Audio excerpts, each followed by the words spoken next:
una carrera de resistencia y al mismo tiempo de velocidad, es extenuante. Le contaba fuera de micrófonos que ayer terminamos al filo de la medianoche una agenda en Santo Domingo de los Colorados, luego volver a Quito, ir a la madrugada a tomar el avión para venir a Loja, y así continuamos. No ha habido pare desde que culminó la primera vuelta.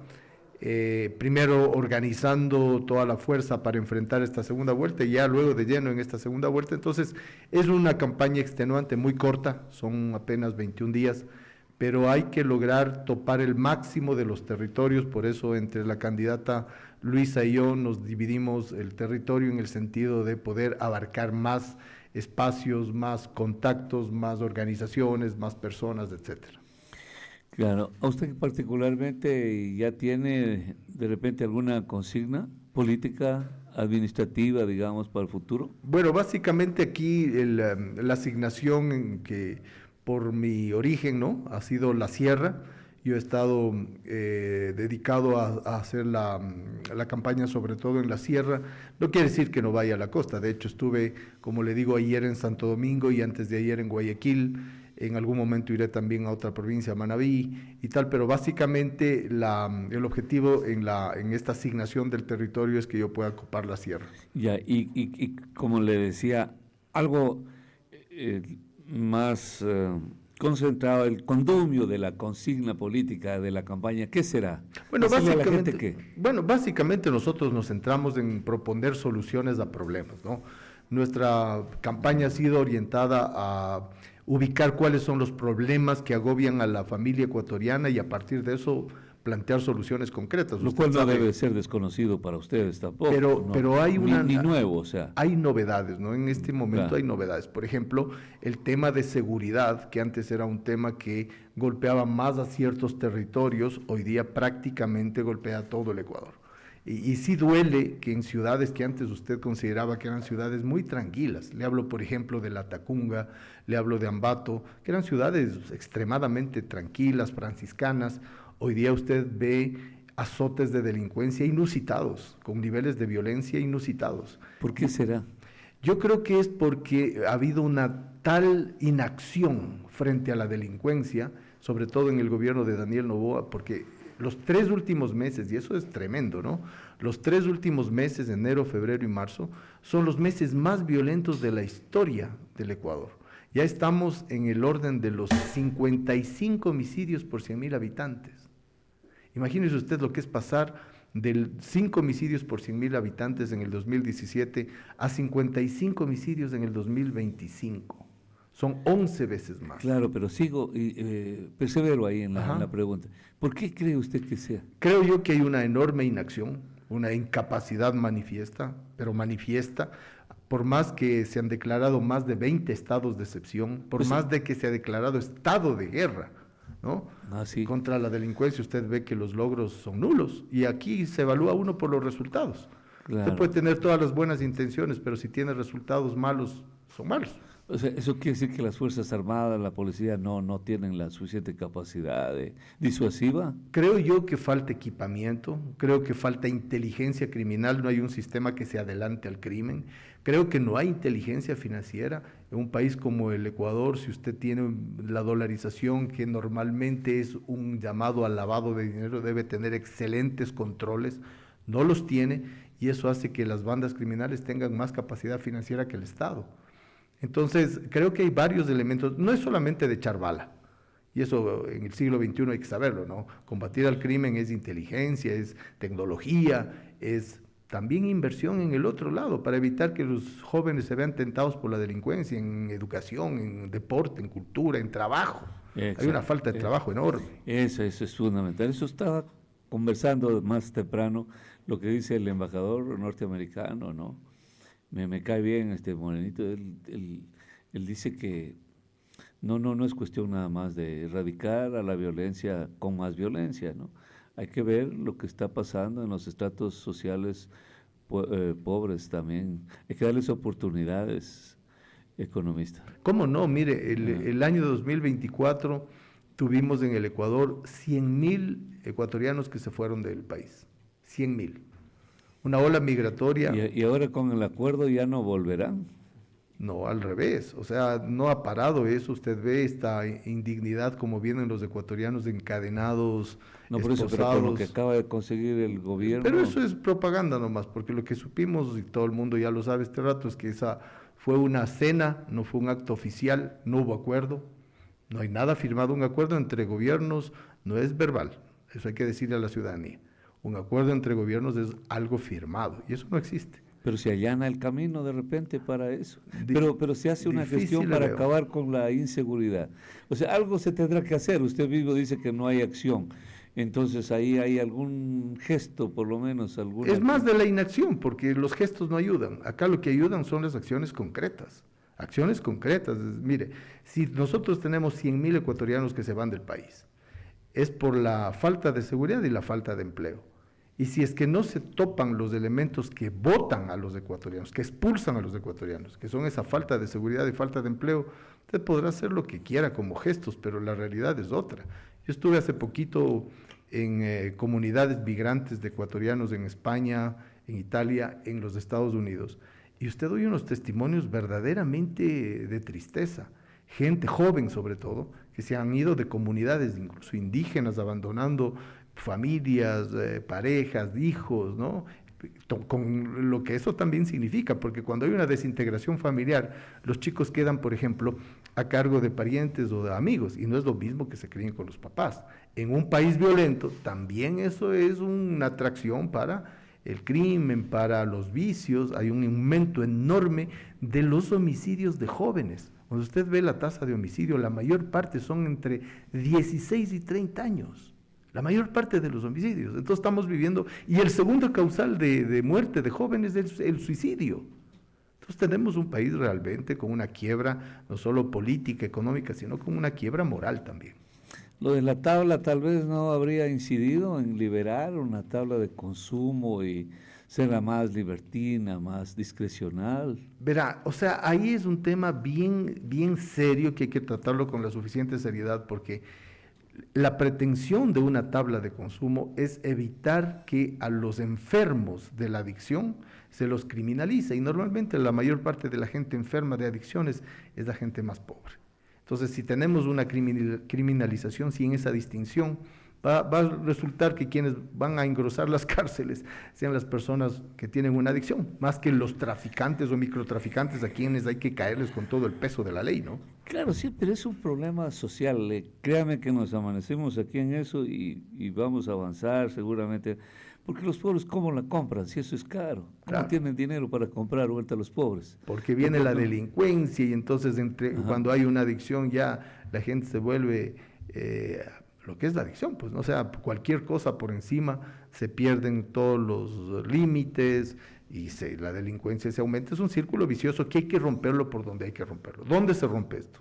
En la posibilidad del acceso a la educación, al deporte, a la cultura, a otras actividades que permitan que los jóvenes tengan algún antídoto frente a lo que significa Una barrera, dice usted. sí, una barrera, un antídoto. Mire, uno de los mejores antídotos es el deporte. Y aquí la última rueda del coche ha sido el deporte. Y usted oiga los testimonios de jóvenes ecuatorianos que han destacado. Todos han ido por sus propios esfuerzos, de sus familias, de sus amigos. Cero apoyo, ¿no? Cero apoyo gubernamental. No hay una política deportiva. Claro, ahora, economista, el, el asunto es que hay que generar condiciones de vida digna para la juventud. Usted bien decía, ¿no?, que hay que tender barreras inexpugnables contra el vicio y todo eso, pero también hay que tender puentes hacia la prosperidad, hacia la grandeza, porque la migración, la emigración, no es que se produjo ayer tampoco. Esto viene desde hace muchos años atrás, mucho tiempo atrás. Obviamente va progresando, va creciendo. Es cierto eso, pero es un tema que afecta a todos los ecuatorianos. Claro, mire, la nueva ola migratoria tiene un componente distintivo frente a lo que fue la ola migratoria anterior. La ola migratoria del año 1999 hasta el año 2003 fue una ola migratoria básicamente por temas económicos. Esa era la presión para que la gente se vaya a buscar alternativas fuera del Ecuador. La nueva ola migratoria tiene un componente económico, falta de condiciones de empleo, sobre todo acá, pero también tiene un componente de seguridad, que antes no lo tenía. Usted recordará que cuando tuvimos los ecuatorianos una ola migratoria que vino de Colombia, se debía a la violencia. ¿Se acuerda que la migración era por la violencia en Colombia? Los ecuatorianos veíamos eso como algo muy lejano. Ahora nosotros tenemos una ola migratoria debida a la violencia delincuencial que azota a cientos de miles de ecuatorianos, a territorios, a provincias, a cantones, a localidades, que se ha convertido también en un expulsor de ecuatorianos por la, ya le digo, la enorme delincuencia que está viviendo el país. Claro, bueno, acaban de capturar a Ryan Vicente, ¿no? Este es uno de los alias el Momo, alias el Momo, ¿no? Es cabecilla de una organización terrorista y quien es señalado por asesinar e incinerar a los menores en las Malvinas. Bueno, es una buena noticia, ¿no? No hay un día, ¿no? El expresidente Correa, él advierte que ya lo tienen a Fito capturado y que... Es que a veces ahí es cuando el pueblo entra en conflictos, ¿no? Porque se les propuso que si quieren la extradición, el pueblo dijo que no. Ustedes también hicieron campaña por el no. Ahora el expresidente de Correa amenaza y dice, si lo cogemos a Fito en nuestro gobierno, lo primero que vamos a hacer es vamos a deportar, vamos a extraditarlo. Vamos a extraditarlo a Fito. Entonces el pueblo a veces dice, bueno, ¿por qué los gobernantes, por qué los líderes no se ponen de acuerdo? Hay un problema que ciertamente como que el pueblo está en el limbo a veces. ¿Por qué, economista, a veces ponernos entre dos pueblos? Lo único que hay son dos opciones políticas, ¿verdad? Hay dos opciones políticas. La Revolución Ciudadana y el otro partido político, ¿cómo se llama? ADN del actual presidente.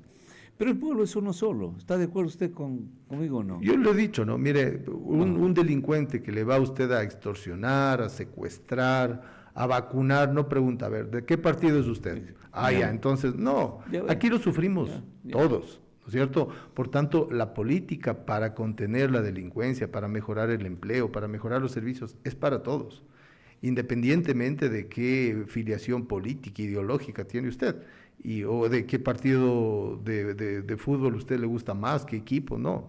Acá, a todos nos golpea por igual. Por lo tanto, ¿qué decimos nosotros? Usted me empezaba esta entrevista preguntando. Nos centramos en soluciones. Independientemente de cuál sea la postura de cada uno. La base de Manta, por ejemplo, no es una solución. No es una solución. No es una solución. Mire, Colombia tiene 7 bases, si no me equivoco. 7 o 9 bases. ¿Pero para qué propósitos? No, son bases militares. Bases militares, sí, pero esta no es una base militar para un problema bélico, es solamente para un ataque. Las de Colombia tampoco, porque usted sabe que uno de los mayores productores de coca en el mundo sigue siendo Colombia. Sí, por eso le preguntaba, economista, para que me aporte, y yo estoy preguntando, de verdad que no lo sé. ¿Cuál es el propósito? Porque esta tiene como propósito el combate al narcotráfico, claro, la de Manta. Pero resulta que cuando estuvo, las cargas de cocaína no se capturaban en la magnitud que se capturaron cuando no estuvo. Y esto no es nuevo. Mire, hay un informe de Naciones Unidas en el cual muestra que no necesariamente la presencia militar en los territorios productores de droga son la solución a la no producción, o al no contrabando, o al no tránsito, o al no negocio. Hay un informe sobre la presencia incluso en Afganistán de tropas norteamericanas masivas. Y hubo, ¿no? Hubo. Y el incremento, claro, y el incremento del tráfico de opioides, sobre todo de heroína, aumentó. Entonces, no necesariamente, no, eso no es así. ¿Qué es lo que hay que hacer para evitar? Usted debe tener una institucionalidad entera, completa. Debe tener fuerzas armadas, policía, justicia, inteligencia que se adelante el crimen, que sepa por dónde son los canales de tránsito, inteligencia financiera que evite que las bandas criminales tengan más capacidad financiera que el Estado, inversión social, colaboración internacional. Es decir, son muchos componentes, no es una sola arista, y eso no vemos. Claro, la justicia sobre todo. Una justicia totalmente politizada, que no ayuda en nada, y sometida a chantajes, sometida a extorsiones, y sometida a compra. Mire, por la presidenta mexicana que también anda en dificultades por el expresidente, acaba de capturar a magistrados de la Corte Suprema. La Corte Suprema, se dan cuenta que ahí está el pilar fundamental de la sociedad, una justicia que garantice seguridad jurídica a los ciudadanos. Me parece que eso es correcto, ¿no? Un país que no tiene justicia difícilmente va a ser un país que se desarrolle. Eso es un pilar del desarrollo, es un pilar para poder salir del subdesarrollo en el que estamos ya muchos años. Países que tienen una justicia que funciona, mal que mal, digámoslo así, son países que tienen estabilidad económica, estabilidad social, estabilidad política. Economista, así rápido, obviamente quiero aprovechar y presumo que a lo mejor ya en esta campaña no volverá por Loja, por el poco tiempo que queda, lo tengo que aclarar, es que la verdad, una semana y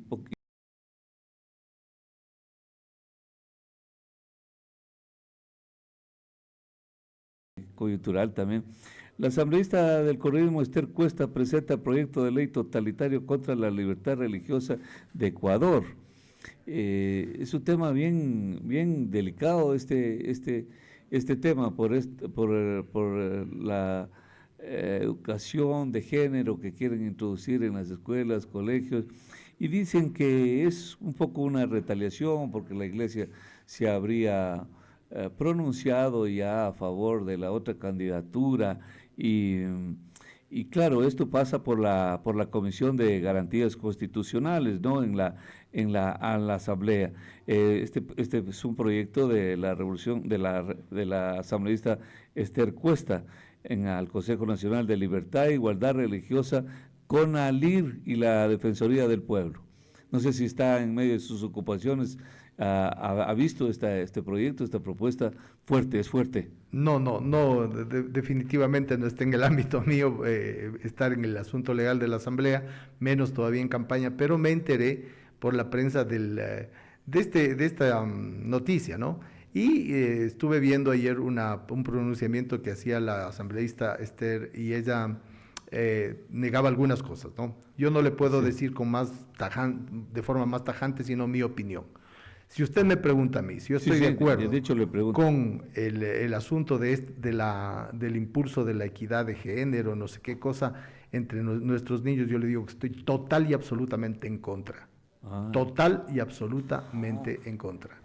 Yo soy proclive a la protección de los niños, a la protección. Si una persona quiere tener o escoger su opción sexual, que lo haga cuando sea mayor de edad. Nuestros niños tienen que estar protegidos, tienen que estar cuidados, tienen que estar bien educados, de manera que, por lo tanto, yo no sé, no he leído este proyecto, ¿Es serio? Espero que no sea, espero que no sea lo que está diciendo los medios, ¿no? No lo he leído. Acá está el proyecto. Sí, digo, no lo he leído. Sí, el proyecto está. Pero espero que no. No, demanda de mi parte, pues un aplauso por su. O sea, vea, yo tengo hijos y por supuesto, tengo hijos mayores de edad. Cuando ellos quieran tomar su decisión respecto de la autonomía sobre su cuerpo, será cuando sean personas adultas, pero mientras son niños hay que protegerles. Esa es mi postura, claro, claramente. Y sobre el tema religioso, le digo, yo creo en la absoluta libertad religiosa de los ecuatorianos. Es decir, los ecuatorianos tienen el derecho, como manda nuestra Constitución, a proferir el culto que consideren, el que sea, y debe estar protegida esa libertad de culto en su totalidad. De manera que no sé si este proyecto también está alterando eso, pero si es así. No, totalmente. Lo que pasa es que proponen sanciones a las iglesias que no apliquen el enfoque de género. Pero mire, economista, cómo es el mundo, cómo es la vida. Por eso la democracia, así como hablar con usted, es tan saludable, pero lo digo en serio. Yo que cuestiono, fustigo, pero digo, ¿pero por qué avalan a veces actos que son deleznables? Porque yo soy de esa organización política, la tengo que aplaudir. Pero mire su postura, que enriquece la democracia. Nos agrada, nos alegra a la mayor cantidad de pueblo ecuatoriano que no estamos de acuerdo con esta situación, y usted siendo de la organización, sino que hay un problema. No sé si es parte de la democracia o por qué no coordinar, no ponerse de acuerdo, que en vez de que usted esté denostando, si quiere eso. Ellos, en cambio, otro grupo de la misma organización política, están trabajando para introducir esto, para sancionar a las iglesias. ¿Qué es eso, economista? Yo lo veo si es que eso es así, por eso le digo, así, ¿no? economista. Si es que eso es es que así. es oficial. Es que es oficial. Yo, como le digo, no lo he leído, porque si yo lo hubiera leído, yo le diría, dado que eso he leído, como no lo he leído, le digo. Lo resumo, hay sanciones si es a que la eso iglesia. es así, yo estoy totalmente en contra de ese tipo de posturas. Yo creo que el Ecuador tiene la obligación como sociedad de proteger a sus niños, y cuando las personas se convierten en adultos, tienen todo el derecho de tomar la opción sexual que consideren. Dos cosas. Uno, proteger a los niños, y luego, cuando uno es adulto, eso manda nuestra Constitución, y por tanto también yo soy muy respetuoso del ordenamiento jurídico. En este caso concreto, ya le digo, adiciono a lo anterior, que los ecuatorianos tenemos el derecho a tener el culto religioso que consideremos, y no tiene que haber sanción porque usted es de un culto o de otro. Total libertad de culto en el Ecuador. Pero mire, inmediatamente ADN como organización política emitió un comunicado oficial. Dice, el correísmo plantea sancionar a iglesias que no apliquen enfoque de género, e inmediatamente protestaron. Pero entonces mire usted cómo a veces dejan a merced del maniqueísmo político. Mire, por un lado los unos sancionan a la iglesia por este enfoque de género, la Revolución Ciudadana, y el otro la defiende. Bueno, no creo que sea la Revolución Ciudadana, ¿no? Creo que debe ser alguna... Es que es la asambleísta, y dice, además el comunicado oficial dice, el correísmo plantea sancionar a iglesias que no apliquen enfoque de género, porque en verdad es el bloque del correísmo. No creo, no lo dudo que sea el bloque en su conjunto, porque en el bloque hay gente que opina igual que yo. Probablemente es una iniciativa... La asambleísta Cabezas, que preside, creo, esa comisión, ella lo avala. Eso le digo, probablemente sea a título individual algunos asambleístas, pero no creo que sea el bloque, para empezar. Y claro, en ADN yo no confío para nada. Ellos obviamente deben haber aprovechado esto. No, van a aprovechar, y quieren meterle en la colada todo el correísmo, lo cual le digo que eso no es así. Claro. Dentro de la Revolución Ciudadana hay muchísimas personas, probablemente la mayoría, que opinan igual que yo lo estoy diciendo en esta radio. Claro, no, muy bien. O sea, es que así es como debe ser, ¿no? O sea, no. Y le aseguro que el presidente Correa La Cabeza es el que opina parecido a lo que yo le estoy diciendo. No he hablado con él ni sé cuál será su postura, pero conociendo sus pronunciamientos, no creo que esté de acuerdo con una cosa como esta que usted me está mencionando. Yo también estoy de acuerdo con usted. El problema es que no hay un asambleísta que haga nada si no tiene el aval del presidente Correa. Entonces, ¿por qué se le van? Pero ahí vemos que sí. Ahí vemos que sí, ¿no? Porque aquí los de la comisión están apoyando a doña Paola Cabezas, y todos han apoyado, y por eso es que ha prosperado este proyecto, que nos tiene ciertamente un poco preocupados. Las sanciones, imagínense que amenaza, yo lo he leído, economista, amenazan con la introducción de la Contraloría General del Estado, le amenazan con la Fiscalía General. Imagínense, se meten a ese nivel, así dice la propuesta. Por eso le preguntaba yo a usted, y mire que pudimos extraer una linda respuesta, si usted quiere, así, porque estamos de acuerdo que usted no esté de acuerdo con eso. Bueno, claro. Me alegro que esté de acuerdo con que yo no esté de acuerdo. Claro. Pero yo acá tengo una postura muy clara de defensa de los niños. Exacto. ¿no? De defensa de los jóvenes, y también de defensa de la libertad cuando las personas son adultas. Claro. Por eso superamos rápido. Y entonces regresamos ahora sí a lo que yo quería conversar con usted sobre el viaje del presidente. ¿Cree usted que hay un usufructo de ese viaje? ¿Es rentable o no? Creo que fue muy costoso para el Ecuador. Creo que el haber pagado $169,000 para que le hagan un lobby, para que le den un espacio en el club privado del presidente de los Estados Unidos, porque no fue una reunión oficial, y que al final del día ni siquiera le sentaron en la mesa del presidente Trump, creo que es muy costoso, porque además me contaban que la membresía para lograr estos lobbies es de $1 millón. Entonces, acá hay varias cosas, y aquí sí tiene que entrar la Contraloría, el Consejo Nacional Electoral y todos, porque el presidente de la República ha declarado que tiene un patrimonio de $600,000.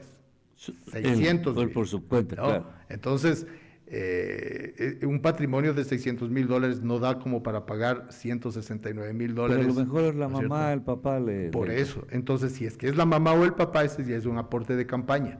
¿Y cómo se sabe si tiene o no la membresía? ¿Usted cree que solo para entrar a Por hablar con el presidente?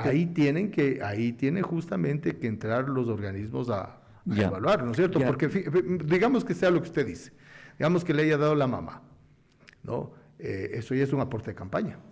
Y Pero si a es lo un mejor se aporte lo de compró campaña. antes. ¿Ah? ¿Y si se lo compró antes? Bueno, y si se lo compró antes y lo usa ahora, es un aporte de campaña. Porque estamos en campaña. ¿O en condición de qué fue a los Estados Unidos? Porque no fue en condición de presidente. Eso está claro. Porque si hubiera ido en condición de presidente, lo hubiera recibido el presidente Trump en la Casa Blanca. Y resulta que le recibe en un club privado donde se paga para cenar con Trump. Eso viene además de años, ¿no? Ya, Y según, yo mire, lo según, entiendo. los organismos de prensa, varios, ¿no? En los Estados Unidos, cuentan que la cena con Trump va de $250,000 a $1,000,000. Pero por otro lado dice que no cenó. Por eso, entonces, si solo le dieron un espacio, le costó 169,000, no 250 ni 1,000,000. Claro. ¿No es En cierto? consecuencia, todo es una especulación. Acá, Porque si cenó, no cenó, que ahí estaba el plato vacío, que solo un plato, que ahí miren lo que había dejado, no le gustó la comida. Entonces, o no le dieron chance de estar con el presidente y solo pasó, le saludó y se tomó la foto. Entonces, acá lo que se intenta, Lo que se intenta es cuál fue el resultado de eso. para mí lo que se intenta es pretender una cercanía de Daniel Noboa con Trump que no la tiene. Porque si la tuviera, hubiera ya logrado algunas cositas reales de beneficio para el Ecuador. Por ejemplo, que dejen de expulsar a los migrantes encadenados y Ya esposados. está, según él, está consumado eso. No está consumado Según porque él, no hay eso- documento. Bueno, pero... No, Freddy. eso es lo En que se ha las ofrecido. relaciones, Es en lo que las se ha ofrecido. relaciones de los países, los acuerdos son firmados. No son, a ver, se me ocurre que hoy día vamos a decir, no. Acá son firmados y eso Ya. no hay. Ya, entonces no hay ningún beneficio en cuanto a eso. ¿Qué Hay un otra perjuicio, cosa- hay un a ver, perjuicio. ¿qué otra cosa podría ser? Eso le digo, que es aquí un intento, un golpe de un show que no le salió bien, le salió mal, creo que le va a salir el tiro por la culata, porque además tendrá que realmente informar cómo han sido estos pagos, en qué condición fue en condición de presidente, fue en condición de candidato, si fue en condición de candidato, a quién le encargó el gobierno, él tiene que encargar a la legítima vicepresidenta que es Verónica Amado, no lo hizo, no puede encargar a quien se le ocurre, no puede. No puede, eso está fuera del ordenamiento legal, tiene que hacerlo. Entonces, ¿en qué condición de qué fue? Claro, hay un último asunto de mi parte, un último asunto para siempre ponernos del otro lado. ¿Por qué las objeciones a este hombre si no tiene posibilidades? ¿Por qué fijarse en nimiedades? ¿Por qué? Bueno, no son nimiedades cuando son relaciones entre estados. Empecemos por ahí. Cuando usted tiene una relación, y peor todavía con el principal aliado comercial del Ecuador, que son los Estados Unidos, eso no es nimiedad. Peor todavía con el presidente que tiene a la mayor comunidad migrante de ecuatorianos. No es nimiedad. Esto es una cosa grande. Es una cosa importante, entonces muy no bien. son nimiedades. Pero cuando se trata de las cosas grandes, volverlas simplemente marketing político, se vuelven ahí sí en problemas para la democracia. Entonces, algo que se lo quiere agrandar, de repente es nimiedad, pero cuando se le quiere hacer nimiedad, no, es cosa grande. No, ese doble rasero no funciona. Entonces, acá, ¿qué estamos discutiendo? ¿Esta es una relación de gobierno a gobierno? No lo fue, porque no hay recepción en la Casa Blanca como presidente a presidente. Segundo, ¿hay de por medio unos pagos para tomarse la foto? Bueno, son aportes electorales, ¿qué son? Ya, si fue en condición de candidato, ¿dónde está el encargo de la presidencia? No son nimiedades aquí. Ya. Mire, nosotros tenemos un ordenamiento jurídico, Freddy, que hay que cumplirlo, nos guste o no nos guste. A usted puede que no le gusten los semáforos en rojo, pero hay que pararse. Exacto. Hay que pararse, punto. Totalmente. ¿No es cierto? Entonces, Ya. si tenemos ese ordenamiento, hay que respetarlo y todos tenemos la misma obligación ante la ley. Porque ¿sabe qué parece aquí? Que Noboa nos dice a los ecuatorianos, la ley es para ustedes, no para mí. Ya. Economista, una última de mi parte y la penúltima, dejarlo para que hable de su agenda y que se vaya pronto a tomar un café lojano. Espero que, Es buenísimo, ¿no? que le hayan escogido un buen lugar. Carlitos es bueno, sabe algunas huecas. ¿Qué pasa si gana la Revolución Ciudadana? ¿Va o no va convocan o no a la constituyente? Bueno, este momento, como usted sabe, se ha logrado un acuerdo con el movimiento Pachacutic y el movimiento Pachacutic tiene una postura más bien crítica de una posible constituyente. Entonces, en el caso de que eso fuera así, habrá que ponerse de acuerdo en qué términos. ¿Qué es lo que le da temor a la gente en general y al Pachacutic en particular? Que sea una constituyente que sea regresiva en derechos, que lo que usted ya ha avanzado lo tire para atrás. Obviamente, en la voluntad de la Revolución Ciudadana no está disminuir derechos de nadie, por el contrario, o mantenerlos o mejorarlos, no echar para atrás. Pero, como es un acuerdo ya firmado, habrá que sentarse a poner de acuerdo para ver cómo se hace eso.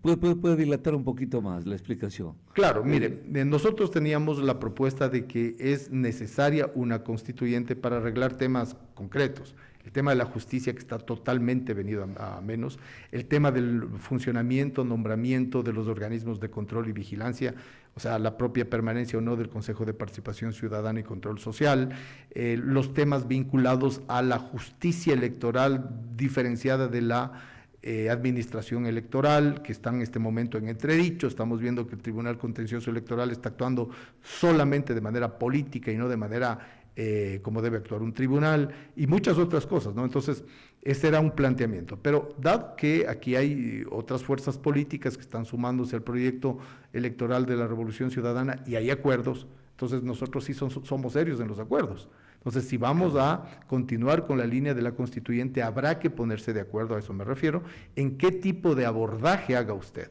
Si va a entrar en todo el tema constituyente o va a entrar solo en la parte funcional.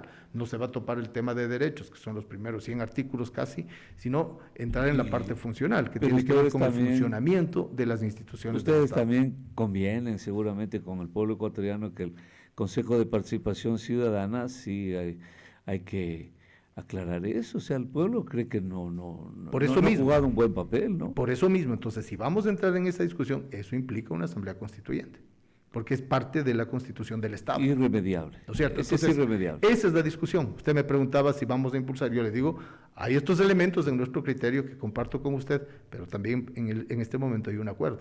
Entonces hay que ver cómo se puede, porque cuando nosotros llegamos a acuerdos, Freddy, decimos la verdad. Esa es una característica. En definitiva, ¿qué es lo que quiere Isa? Él dice que no quiere que se convoque a una constituyente. Eso está dentro de los 21 puntos que se firmaron ayer en Alopsí, ¿no? Sí. Sí,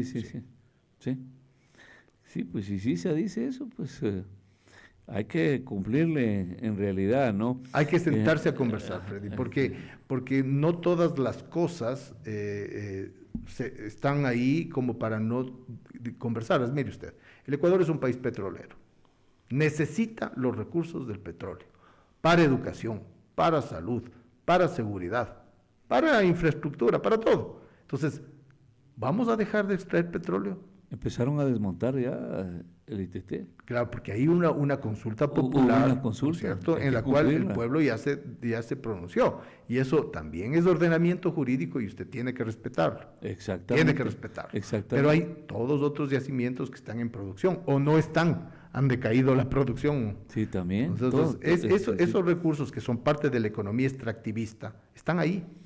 Economista, pero es que yo lo veo a Carlitos que a mí dice, hombre, ya queremos ir al desayuno. Pero solo un segundo por el tema del petróleo. ¿Qué pasa con este impacto una vez que se ha cumplido todo el desmantelamiento del ITT? ¿Cuál es la afectación a la economía nacional? Es grande, Freddy.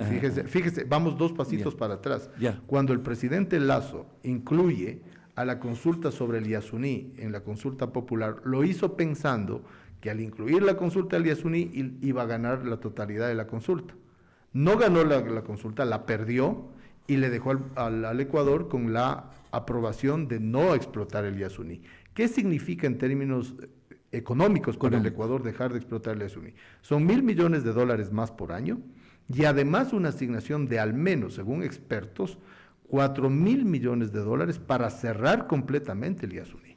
Eso le va a costar al país. O sea, es un costo. O sea, incluso cerrarlo Pero claro, porque usted no es que usted coge concreto y tira sobre los pozos, no es así. Tráigame un camión y metamos. Escuchaba unas cifras, pero enormes, de la cantidad de volquetas que usted necesita para sacar todo el equipamiento petrolero que está en el Es que es un proceso extremadamente costoso, ¿no? Entonces al Ecuador le va a costar 1.000 millones de no ingreso y 4.000 millones de gasto o de inversión para cerrar técnica y adecuadamente el Yasuní, porque además usted no lo puede dejar así, porque eso es más depredación, más daño ambiental. Y claro, y menos escuelas, menos salud, menos sueldos. ¿Qué será? ¿Qué impactará, no? Son 1.000 millones de dólares más que dejan de entrar en la... O menos. En este caso menos, que dejan de entrar en el ingreso nacional. Entonces, sí ahí hay un elemento, pero fue una decisión popular, como claro. Usted quiere, o sea... mal informada, informada, medias, o sea, yo soy muy proclive a la protección ambiental y a la utilización de los recursos ambientales de una manera no depredadora, porque claro, también aquí reflexionemos, en los países megadiversos como el Ecuador, hay una riqueza en la megadiversidad desconocida, en ámbitos como los fármacos, la nueva biotecnología, los cosméticos, en fin, el cuidado humano y tal. Pero es una riqueza que usted la aprovecha con mucho conocimiento, con una cantidad de conocimiento que hoy día no la tiene. Claro, que hasta ahora ha sido como intangible, ¿no? Es un intangible, pero probablemente hay más riqueza en la biodiversidad que en la extracción petrolera. Pero ese conocimiento el Ecuador no lo tiene. Entonces, ahí está el equilibrio. Tenemos unos yacimientos que hay que seguir explotándolos adecuadamente, y hay otro que ya por normativa, por voluntad popular se cerró. ¿Cuánto perdemos o cuánto ganamos? Eso lo sabremos en el futuro. En el presente lo que sabemos es que dejamos de obtener 1.000 millones de dólares y que tenemos que invertir 4.000 más para cerrar adecuadamente el Yasuní. 2 cafés. O sea, uno por lo de las iglesias, por el comportamiento de la asamblea, y otro por lo del Yasuní, extraordinariamente bien planteado. Y a ver que ahí coincidimos seguramente casi todo el pueblo ecuatoriano, todos los partidos, sí. Toda la dirigencia. Por eso le digo, nuestra propuesta de campaña, Freddy, está centrada en soluciones. Estamos bastante alejados de la dicotomía correísmo, anticorreísmo, novoísmo, antinovoísmo. No, eso no funciona. No, aquí al Ecuador le funcionan soluciones a las cosas que está viviendo la gente y que le agobian. Muy bien. ¿Qué va a hacer? ¿Cuál es la agenda que va a cumplir ahora? Bueno, tenemos varias reuniones con organizaciones sociales, académicas, populares, empresariales, gremiales, ¿no? Aquí en Loja. Y el objetivo es el que les decía al principio, que es oírles y que nos oigan, de lado y lado, porque solo en el diálogo se aprende. Gracias, economista. Muchas gracias.